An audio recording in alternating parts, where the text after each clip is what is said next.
tez geldi çattı hicran ömrümüze. Bu sebepsiz ayrılığa nedir çare?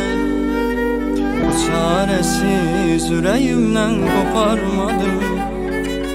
Bir ruh idik ayrı ayrı bedenlerde. Ne tez geldi çattı hicran ömrümüze. Bu sebepsiz ayrılığa nedir çare? Bu çaresiz yüreğimden koparmadım. Kaballaşsak bu şehirde biz aniden, geçer onlar